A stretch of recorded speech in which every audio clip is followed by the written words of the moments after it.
All right, let's see if I can get this broken off stud out of the block. So before I even think about removing the bolt, I have to make a center punch on top of that broken off stud so I can get the drill centered, so we can get our extraction tool centered, and so on and so forth. But as you can see, I think it of course didn't break off evenly. It's raised on that one side and jagged, and that's going to prevent me from making an accurate center punch.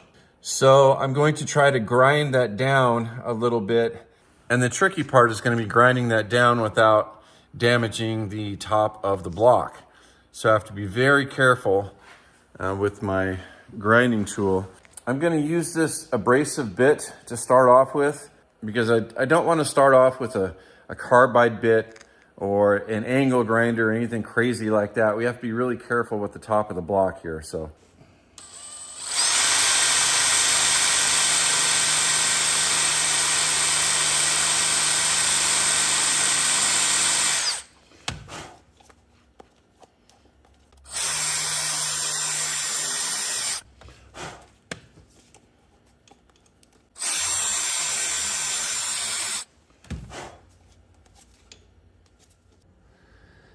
All right, it's still high on the left side, but I think it's flat enough in the center that I can get a good center punch in there now. So I don't want to press my luck and try to get it any flatter, because I have not hit the top of the block once.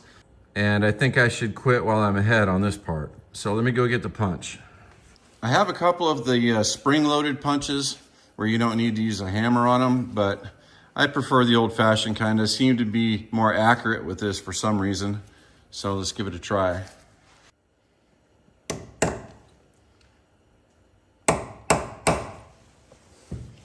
Well, it's hard to get those perfectly centered, but I got it dang close. So let's go ahead and get the drill and drill the first hole in there. I just got this bolt extractor kit. It's just a cheapie. I think it was 35 bucks or something like that. I've never used these types before, but they seem to be a good design. So as long as they're strong enough and the quality is decent enough, I think it should work. So I've already eyeballed the size that I think will work. And if you can read that, it says 7/32 drill, which is really nice. You don't have to wonder what size drill bit to use. So let me see if I have a 7/32 drill bit. I actually do have the right size drill bit, so that's good. Before we use that one, I'm going to start with a smaller one just to make sure I get that hole as centered as possible, and then we'll step up to this.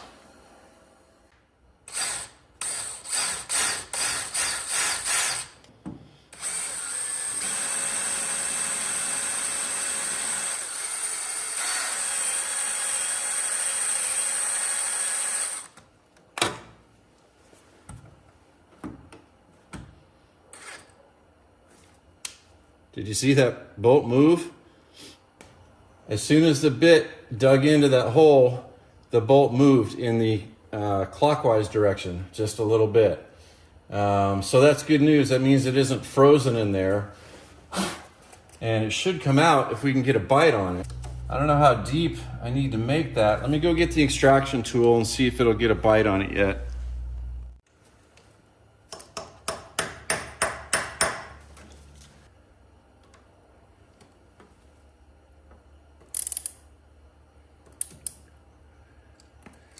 Well, it came loose, but the bolt was starting to turn there. So I could drill it a little bit deeper, but if we don't need to, we don't need to.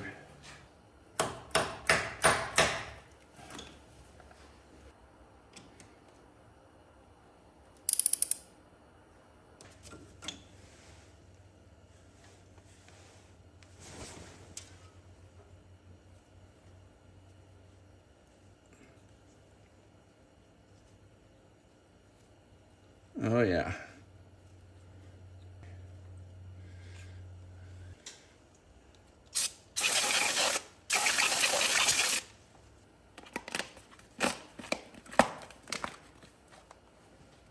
All right, let's take a close-up look at the hole.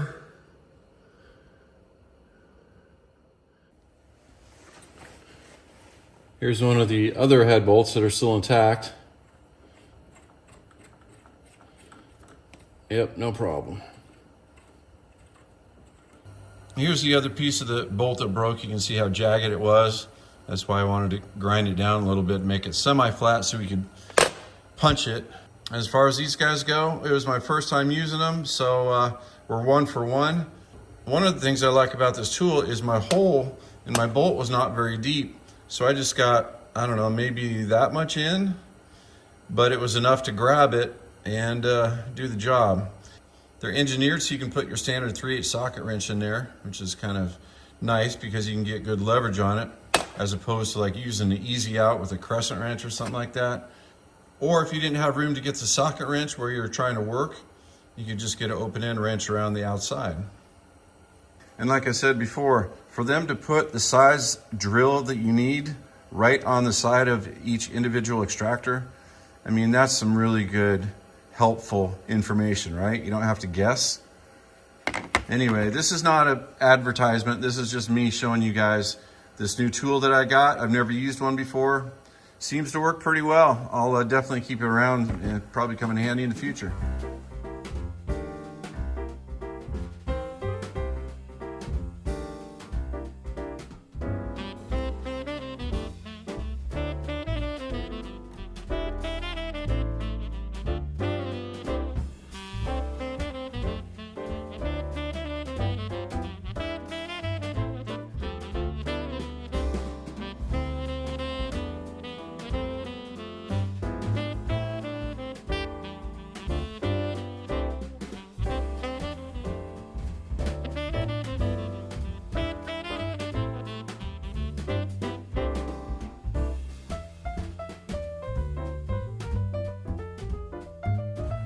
From my shop to yours, Merry Christmas and Happy New Year.